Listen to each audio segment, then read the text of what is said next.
안녕하세요. 오늘도 사연 살롱을 찾아주셔서 감사합니다. 사연을 보내는 저는 맏며느리예요. 지금은 남편, 그리고 두 시동생과 함께 제법 건실한 회사를 경영하고 있는 사업가이기도 합니다. 안정적이고 행복한 지금에 이르기까지 돌아보면 풍파도 참 많은 삶이었어요. 특히나 돈, 그리고 시부모님과의 우여곡절이 무척이나 많았죠. 왜 그런 말이 있잖아요. 어딜 가든 삐딱하고 베베 꼬인 사람이 늘 한둘씩은 있다고요. 직장에서 동료로 만나 저와 남편이 사내 연애 끝에 청첩장을 돌리던 그때에도 그랬어요. 결혼 후 팔자 고치려 하는 것 아니냐는 삐딱한 시샘을 저에게 보내는 사람들이 분명 있었죠. 반면에 불행한 결혼이 되지 않겠느냐고 진심으로 걱정하는 지인들도 참 많았어요. 저희 친정은 무척이나 가난한 집안인데 비해 시댁은 훌륭한 사업가인 시아버지 덕분에 꽤 큰 부잣집이었으니까요. 제 입장은 어땠냐고요?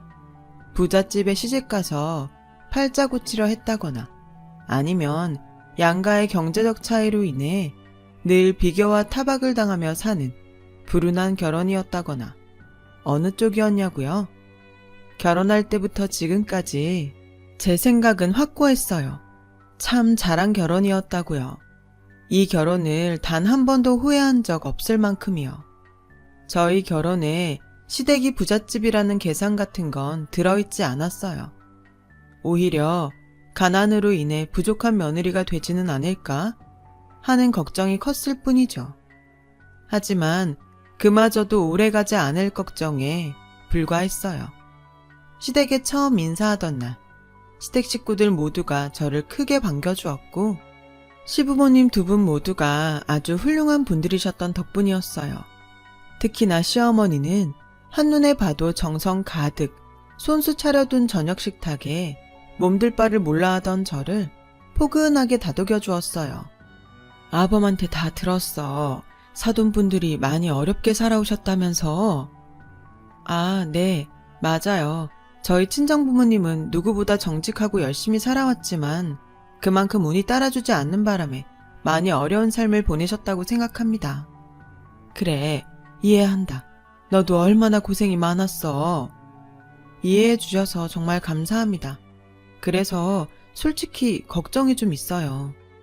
혹시라도 내가 부족하다 할까봐? 친정이 가난하다는 이유로? 어머님과 아버님이 가난을 죄삼을 분들은 아니라는 거 아범에게 들어서 잘 알고도 있고 저 또한 친정의 가난이 부모님의 잘못은 아니라고 생각하지만 결혼이란 게 두 집안이 하나 되는 것인 만큼 아무래도 조심스러울 수밖에 없으니까요. 그래, 네 말이 맞다.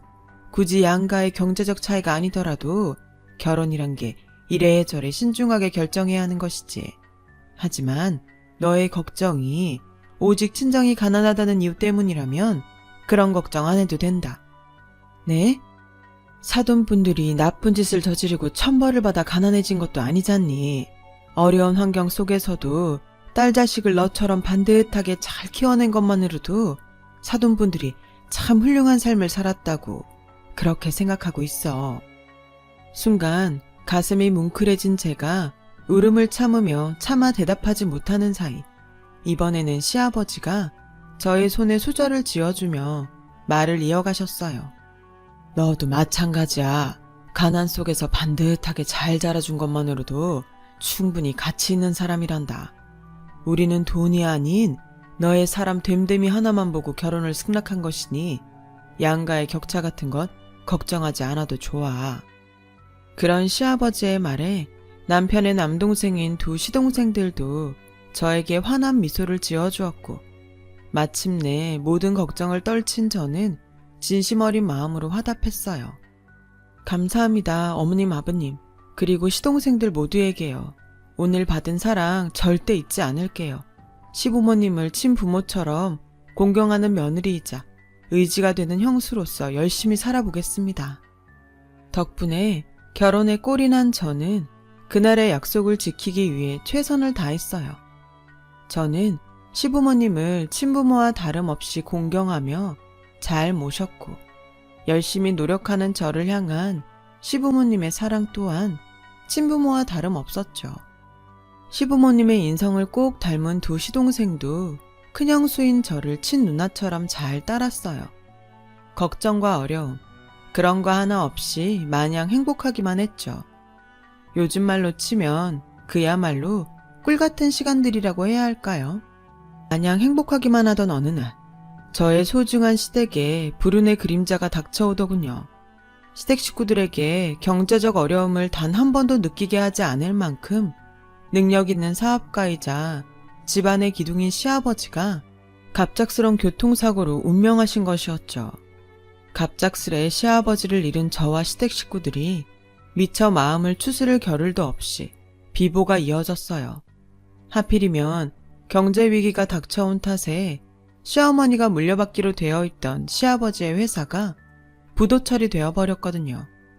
그 바람에 시댁에 빨간 차압딱지가 나붙고야 말았고, 결국 시댁 식구들은 집단으로 우울증에 빠지고야 말았어요. 저는 그런 시댁 식구들의 심정을 충분히 이해할 수 있었죠. 가난의 서름은 누구보다 뼈저리게 알고 있는 데다가 돌아가신 시아버지의 빈자리는 저에게도 한없는 아픔이었으니까요.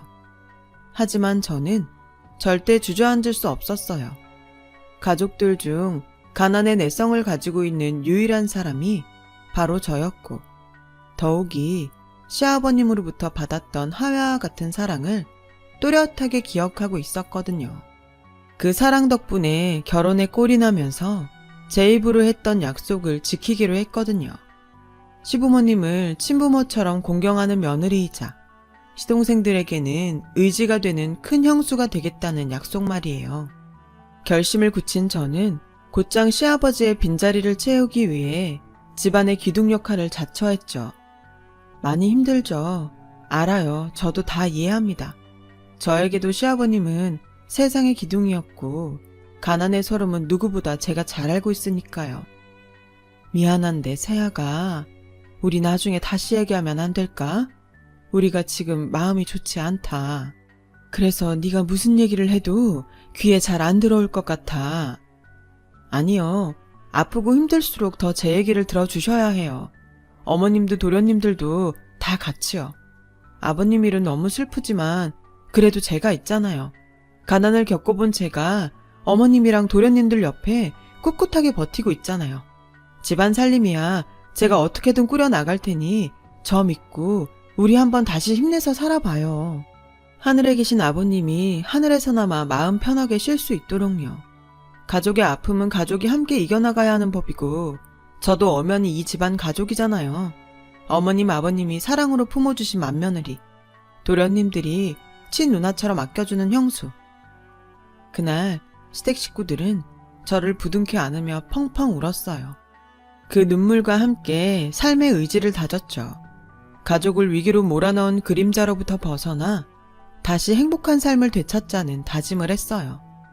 하늘이 무너져도 솟아날 구멍이 있다고 했던가요? 시댁 식구들은 우울증으로부터 벗어나 일상을 빠르게 회복하기 시작했어요. 맏며느리로서 중심이 되어야 한다고 생각했고 한몫 단단히 거들었죠. 가난한 친정 출신인 저는 가난으로부터 배운 살림 솜씨를 알뜰살뜰 발휘해 시댁 가게를 복구해 나아갔어요. 예전처럼 부자는 아닐지언정 먹고 살 걱정은 없을 만큼 빠르게 복구시키는 데 성공했죠. 한동안 긴축재정 시기를 보낸 덕분에 사업이 부도나면서 생겼던 시댁에 조금 남은 빚까지 모두 갚아내는 데도 성공했어요. 마침내 모든 빚도 청산하던 날, 다시 되찾은 행복을 마주한 저와 시댁 식구들의 우애는 더욱 깊어졌죠. 전보다 훨씬 행복한 시간이 찾아왔어요. 그런데 하늘도 참 무심하시지. 여보, 며느리 입에서 이런 말 나오면 안 되는 거 아는데 있잖아. 당신도 느꼈어? 확실히 느꼈어. 어머님이 나를 몰라보더라고. 단순한 노화나 건망증 같지가 않았어. 어머님이 나를 몰라볼 수가 없으니까. 어제 아침에는 한복 어딨냐고 찾더라. 한복? 우리 부모님 전통혼례로 결혼식 하셨잖아. 아무래도 결혼식 당일로 착각한 것 같아. 엄마는 엄마를 무슨 20살 신부로 생각하는 모양이고. 아니겠지?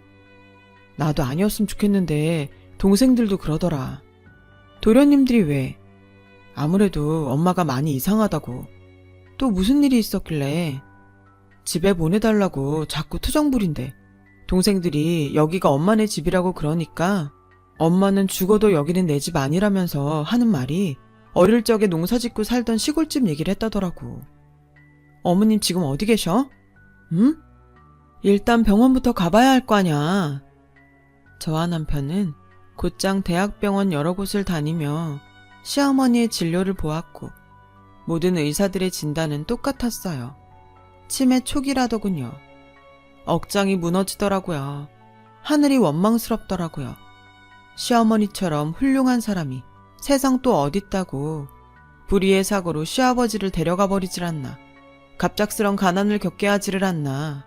겉도 모자라서 이제는 치료법도 없는 치매라니. 할 수만 있다면 옥황상제의 멱살이라도 잡아 흔들고 싶은 심정이었죠.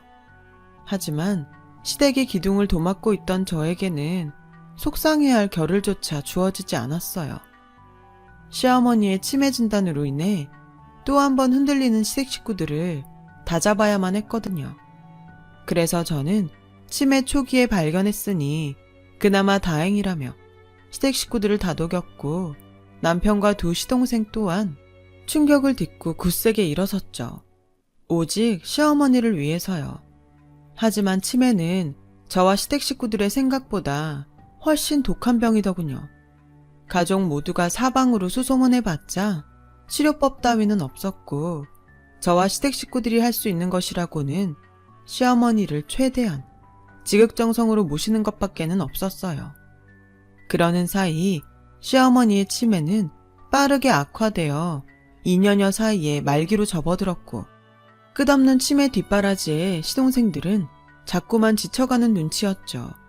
그러던 어느 날 아침 결국 사달이 나고야 말았어요. 여보, 일어나 빨리. 왜? 무슨 일 있어? 어머님이 집에 안 계셔. 아무리 찾아봐도 없어. 뭐? 동생들은 뭐래? 벌써 어머님 가실 만한 곳 찾으러 나갔지. 근데 아무데도 없대. 돌겠네 진짜. 하필이면 내가 어제 야근이어가지고 늦잠을 자는 바람에. 당신 잘못 아니야. 치매 걸린 분의 돌발 행동까지 우리가 어떻게 예상하냐고. 순번까지 정해가면서 밤새 시어머니 옆을 지켰는데도 벌어진 일이면 정말 어쩔 수 없는 사고인 거라고. 그러니까 내 말 똑바로 들어. 누구 한 사람의 잘못 절대 아니고 지금은 일단 어머님 찾는 게 우선이야. 저와 시댁 식구들이 순번을 정해 매일 밤새 시어머니의 곁을 지켰지만 치매가 심해진 시어머니는 결국 식구들의 지극정성인 보호에도 불구하고 간밤에 어디론가 사라져버렸어요. 실종이었죠. 저와 식구들이 아무리 찾아다니고 동네 CCTV를 다 뒤져봤자 시어머니를 찾기는커녕 행적조차 알아낼 수 없었어요. 하루에 몇 차례씩 경찰서를 들락거려 봤자 실종된 시어머니를 찾을 방법이 현재로서는 요원하다는 경찰의 대답만 반복될 뿐이었어요. 가뜩이나 시어머니를 찾아다니며 애가 닳고 닳아버린 탓에 심신이 무너져 있던 시동생들은 매번 똑같은 경찰의 답변을 들으며 좌절하고야 말았죠. 그렇게 몇 달, 이제 남은 희망이라고는 기적이라고밖에 부를 수 없는 단 2가지밖에 없었어요. 경찰이든 누구든 아주 우연히 시어머니와 마주치거나 아니면 시어머니가 스스로 돌아오거나요. 치매 말기를 겪고 있는 시어머니가 집 주소를 기억하고 있는지도 불명확한 상황이었기에 그야말로 기적과도 같은 기대에 불과할 뿐이었죠. 저는 양해를 구하고는 직장에 휴직계를 냈어요. 시어머니를 찾아다니기 위해서였죠. 그러나 휴직 기간이 다 끝나도록 시어머니의 작은 소식 하나조차 접하지 못한 채로 경황 없는 시간만 안타깝게 흘러갈 뿐이었어요. 결국 휴직 기간이 끝나버린 저는 어쩔 수 없이 회사로 돌아갈 수밖에 없었지만 복직한 뒤에도 저의 신경은 온통 시어머니 찾기에 쏠려 있었어요. 평일에는 퇴근하고 밤새, 주말은 완전 통으로 대한민국 팔도를 시어머니를 찾아 헤맸죠. 그렇게 제가 시어머니를 찾아다닌 시간이 무려 그만해요, 형수. 우리가 형수 보기 미안해서라도 이제는 안 되겠어요. 전 괜찮아요. 어머님한테 받은 사랑이 얼만데 이 정도는 약과죠. 엄마 실종신고 들어간 지가 벌써 5년이에요. 5년이면 실종신고를 사망신고로 바꿀 수도 있을 만큼 긴 시간이라고요. 도련님까지 그런 말 하지 마세요, 제발. 안 그래도 경찰에서도 그렇고 주변 사람들도 그렇고 이쯤 되면 시어머니 사망신고해야 하지 않느냐는 말 때문에 하루하루가 속상해.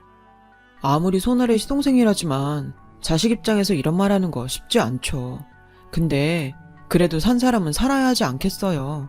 언제까지 죽은 엄마 때문에 산 형수가 피폐하게 살 수는 없는 일이잖아요. 지금 나 걱정해주는 거 맞죠? 당연하죠. 형수가 어떤 형수인데 친누나보다 더 소중한 사람인데. 그럼 됐어요. 나는요, 시어머니가 어디서든 살아있을 거란 희망 하나면 충분해요. 그러니까 내 걱정 말고 도련님들 마음부터 추스르세요. 좋은 사람 만나서 가정도 꾸리고 그래야 어머님 돌아오셨을 때 새며느리 자랑도 하고 그러죠. 암튼 우리 형수 효심도 최고다 정말. 고마워요. 친자식보다 더 친자식처럼 엄마를 아껴줘서. 그렇게 생각해주니까 저도 고마워요. 정신 차리고 보니 제가 시어머니를 찾아다닌 지가 벌써 5년에 접어들어 있더라고요. 시동생의 말처럼 5년이면 실종신고를 사망신고로 전환할 수도 있을 만큼 아주 긴 시간이었죠. 정상적인 사람의 실종도 그럴 텐데 치매에 걸린 시어머니가 5년간 멀쩡히 생존해 있으리라는 보장은 더더욱 없고요. 그래서였을까요? 주변에서도 심지어 경찰조차도 시어머니를 죽은 사람 취급하기 시작했어요. 시어머니는 어려울 것 같으니 사망신고를 한 다음 산 자식만이라도 멀쩡히 살아야 하지 않겠냐는 속상한 조언만 반복할 뿐이었죠. 그러거나 말거나 시어머니를 찾겠다는 저의 다짐은 변하지 않았고 고맙게도 남편과 시동생 모두는 저의 편이 되어주었죠. 그러던 어느 날 시어머니의 사망신고를 한사코 거부하고 있던 저와 시댁 식구들에게 뜻밖의 소식이 전해졌어요. 시아버지가 살아계실 적 사둔 시골 땅이 제법 된다는 소식이었죠. 저희는 몰랐죠, 당연히. 부동산 관계자 말로는 시골 생활을 그리워했던 어머니를 위해 시아버지가 남몰래 준비한 선물이었고 두 시동생들 장가 보내놓고 나면 시어머니와 함께 시골로 내려가 귀농 라이프를 보내기 위해 마련한 땅이었다더군요. 문제는 시아버지가 헐값에 사두었던 그 시골 땅이 그 땅의 존재를 가족을 아무도 모르고 지내는 사이에 신도시 재개발 계약이 확정되었고 저와 시댁 식구들이 소식을 들었을 때는 이미 45억 남짓되는 규모의 금싸라기 땅으로 변해 있다는 것이었어요. 좋은 일 아니냐고요? 글쎄요. 제가 그 땅을 문제라고 말씀드린 이유는 45억 금싸라기 땅의 명의가 시어머니 앞으로 되어 있다는 거였어요. 그 땅을 상속받으려면 5년째 실종 상태인 시어머니를 사망신고로 전환해야 한다는 것. 그리고 가장 큰 문제는 바로 45억 금싸라기 토지의 소식을 가지고 시댁 식구들 앞에 나타난 부동산 관계자들이 알고 보니 전문 투기꾼들이라는 것이었죠. 그들의 속셈이야 뻔하죠. 시어머니를 사망신고한 다음에 땅을 상속받아 자신들에게 팔아라. 아니나 다를까 투기꾼들의 입에서 차마 용서할 수 없는 몹쓸 말이 튀어나오더군요. 치매 노인네 사망보험금 쪽으로 웃돈 얹어줄 테니까는 얼른 사망신고하고 후딱 우리한테 파쇼. 사망보험금이요? 사망신고요? 그게 사람 입에서 나올 말인가요? 이 아줌마 또 착한 척하네. 아닌 말로다가 돈이 45억이야 45억. 거기다가 웃돈까지 얹어서 팔아치우면 얼마나 큰 부자가 되는 거야. 어차피 받을 유산이면 제때 잘 챙겨 받으라고. 괜히 버스 떠난 다음에 후회하지 말고. 됐으니까 곱게 가죠. 당신들한테 놀아날 생각 없다고. 아줌마 지금 제정신이야? 이렇게 좋은 기회 날린 다음에는 뭐 어쩌라고. 어쩌기는 어머님 찾아야지. 지금 나한테 제일 중요한 건 시어머니를 찾아야 한다는 거예요. 시어머니가 어딘가는 반드시 살아있을 거라는 거 알아들어? 멀쩡히 살아계신 시어머니를 죽은 사람 취급해가면서 누리고 싶은 호의호식 따위는 없고 땡겨받을 유산 따위는 더더욱 없어. 와, 나 진짜 그러쇼. 누구 생각대로 되는지 어디 두고 봅시다. 콧방귀를 끼며 돌아가는 투기꾼들의 뒷모습을 보며 저는 자신만만했어요. 시댁 식구들을 믿었으니까요. 다행히 남편의 뜻은 저와 같았어요. 하지만 두 시동생의 입장은 달랐죠. 시어머니의 치매 뒷바라지를 시작하던 날부터 실종된 시어머니를 찾아 헤매던 지난 5, 6년의 시간. 그 시간 동안 꾸준하게 지쳐왔고 독한 좌절을 절감해왔던 시동생의 심정은 마침 체년 근처를 왔다 갔다 하던 시점이었나 봐요. 그런 상황에 투기꾼들이 갑작스레 물고 온 45억 금싸라기 땅 소식은 무척이나 달콤한 소리였던 모양이었어요. 그래서 두 시동생들은 이참에 사망신고 해버립시다 형수. 뭐라고요? 솔직히 치매 뒷바라지도 모자라서 실종된 엄마 찾아다닌 시간이 6년이 넘었으면 할 만큼 한 거잖아요. 그래서요. 자식된 도리는 벌써 다 하고도 남았으니까 우리도 이제는 자식된 권리도 좀 누리면서 살자고요. 어머님 사망 신고하고 투기꾼들한테 땅 팔아치우자는 소린가요 지금? 무슨 말을 그렇게 까칠하게 해요. 자식이 부모 유산 알아서 찾아가겠다는 건데 그게 그렇게 못마땅한가? 죽은 엄마 평생 그리워하면서 멀쩡히 있는 유산 홀라당 공중 분해시켜버리는 것보다는 낫다는 생각 안 해봤냐고요. 예? 도련님, 제발 그만합시다. 우리도 지쳤어요. 우리도 우리 세상, 우리 삶 찾아서 잘 살아야지. 정신 차리고 말 같지도 않은 소리 앞으로 하지 말아요. 오늘 딱 한 번만 참아주는 거지 다음에는 안 참아. 끝까지 이럴래요? 형이랑 형수가 반대하면 우리가 뭐 아무것도 못할 줄 알고? 어머님 살아있다고요. 아직 우리가 못 찾았을 뿐이지 어딘가에는 살아계실 거라고요. 며느리인 나도 어머님을 이렇게 믿는데 자식인 도련님들이 이렇게 져버리면 안 되는 거잖아요. 부탁이니까 돈 욕심에 망가지지 말아요. 도련님들이 망가지고 형제끼리 의상하고 그러면 나중에 어머님 돌아왔을 때 우리 어머님 제대로 쳐다보지도 못할 테니까요. 면목 없고 죄스러워서라도. 투기꾼들이 몰고 온 금싸라기 땅 소식에 동생들은 급격하게 흔들리기 시작했고 제가 아무리 말려보아도 아나무인이 되어갔어요. 그 45억을 두고 자기들끼리 한 푼이라도 더 가져가겠다고 싸움을 벌이기 시작한 두 시동생들은 한사코 말리는 저와 남편을 향해 악당까지 퍼붓더군요. 형이랑 형수가 이미 죽은 엄마 핑계나 대면서 유산을 독차지하려 든다고요. 그러더니 결국 저와 남편 몰래 독단적으로 시어머니의 사망신고를 진행해버렸어요. 그 사실을 사망신고 절차가 마무리되고 난 뒤에야 알게 된 저와 남편에게는 가슴 아파할 여유조차 없었어요. 시동생들이 투기꾼들에게 아버님께서 어머님을 위해 준비해 두신 그 땅을 팔아치우기 전에 어떻게든 시어머니를 찾아서 토지 매각을 막아야만 했어요. 시동생들이 자식으로서 넘지 말아야 하는 마지막 선을 넘어버리지 않도록요. 그래서 저는 곧장 직장에 사표까지 내가며 모든 시간을 시어머니 찾는 일에 쏟았죠. 오직 시어머니가 반드시 살아있을 거라는 믿음 하나만 가지고요. 그럼에도 불구하고 시어머니의 종적은 여전히 묘연했습니다. 돈 욕심에 눈이 먼 시동생들이 땅을 팔기 위해 투기꾼과 접선하던 그날 45억 땅값에 시어머니의 사망보험금 쪼로 더 웃돈을 얹어 계약서에 인감도장을 찍으려는 때에 제가 서류 한 장을 들고 들어가 그 계약을 막았습니다. 갑작스런 저의 등장에 시동생들은 당황했고 투기꾼들이 저에게 거세게 맞섰죠. 이봐요 아줌마, 벌써 다 끝난 얘기잖아. 치매 노인네 사망신고도 끝났겠다. 상속자인 시동생들이 계약서에 도장 찍겠다는데 이제 와서 뒷북은 무슨. 얌전히 앉아서 박하사탕이나 하나 까먹으면서 구경이나 하쇼. 도장 금방 찍으니까는. 난 박하사탕 싫어하는데 그쪽들은 혹시 전통음식 좋아해요? 뭐? 엿이나 까잡수라고. 이 아줌마가 미쳐가지고 한번 크게 혼나 봐야 정신을 차리지 아주. 크게 혼날 사람들은 당신들이지. 어머니 사망신고? 그거 취소됐거든. 제가 가지고 왔던 서류 한 장을 내밀자 서류를 확인한 시동생들과 투기꾼들의 얼굴이 사색이 되었어요. 제가 준비한 서류는 사망 처리된 시어머니의 부활신고서였어요.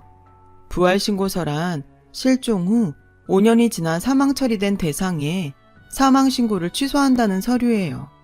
즉, 시어머니는 더 이상 사망한 고인이 아닌 살아있는 사람이라는 것을 증명하는 서류인 셈이죠.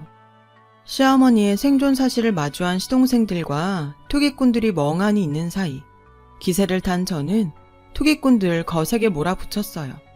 뭐? 땅을 사? 사망보험금조로 몇 억을 더 얹어줘? 우리 시어머님이 이렇게 버젓이 살아계시는데 당신들이 무슨 자격으로? 누가 그래? 아직 살아있다고. 내가 그래. 우리 남편이 그래. 그리고 정부가 보증해. 법적인 서류를 보고도 못 믿겠어? 그럼 경찰 불러줄게. 직접 확인해 보든가. 경찰 부르는 김에 당신네들이 불법 투기꾼이라는 사실도 겸사겸사 같이 상담해보고. 어때? 이대로 꺼질래? 아니면 한 몇 년 교도소에서 푹 썩어볼래? 그렇게 속삭인 투기꾼들은 걸음아 나 살려라 주랭랑을 쳐버렸지만 시동생들은 상황을 이해하지 못한 모양이었어요. 그래서였는지 저에게 다짜고짜 한마디씩 따지더라고요. 와, 형이랑 형수 그렇게 안 봤는데 심하네 진짜. 끝까지 45억 혼자 다 해먹을 생각이에요? 죽은 엄마 살아있다고 서류 조작까지 해가면서. 됐어, 그만해 작은 형. 서류 조작까지 해대는 사람한테 무슨 말을 더 하냐고. 부동산 업자들 얼른 쫓아가서 계약서 다시 쓰면 그만이지. 잠자코 듣고 있던 저는 투기꾼들을 쫓아나가려는 시동생들의 앞을 막아섰어요. 또 아무 말 없이 시동생들을 근처에 있는 종합병원을 향해 억지로 이끌었어요. 거의 끌려오다시피 종합병원에 도착한 시동생들은 남편의 보호를 받으며 건강검진을 받고 있는 어머님과 마주했죠. 눈물이 그렁그렁 맺힌 눈으로 그러더군요. 엄마 맞는데? 우리 엄마 맞는데 이게 어떻게 된 일이에요? 이래서 얘기했잖아요. 어머님 살아 계실 거라고. 끝까지 믿고 가보자고. 바로 전날 밤이었어요. 제가 눈물겹도록 기적과도 같은 전화 한 통을 받은 것은요. 시어머니가 지방의 어느 노숙자 쉼터에서 보호를 받고 있다는 전화였죠. 줄곧 비슷한 전화를 받고 달려갔지만 매번 다른 할머니를 마주하며 허탕만 쳐왔던 저와 남편이었지만 그럼에도 도저히 외면할 수 없는 소식이었고 한달음에 달려간 노숙자 쉼터에서 저와 남편은 그토록 찾아 헤맸던 시어머니와 마침내 재회했던 거예요. 시어머니가 가족 중 제일 의지해왔던 며느리인 저의 전화번호를 5년 만에 더듬더듬 떠올린 덕분이었어요. 저와 남편이 도착했을 때는 시어머니가 이미 치매 현상으로 돌아가버렸던 탓에 저와 남편도 몰라보는 상황이었지만 살아계신 것만으로도 감사할 따름이었죠.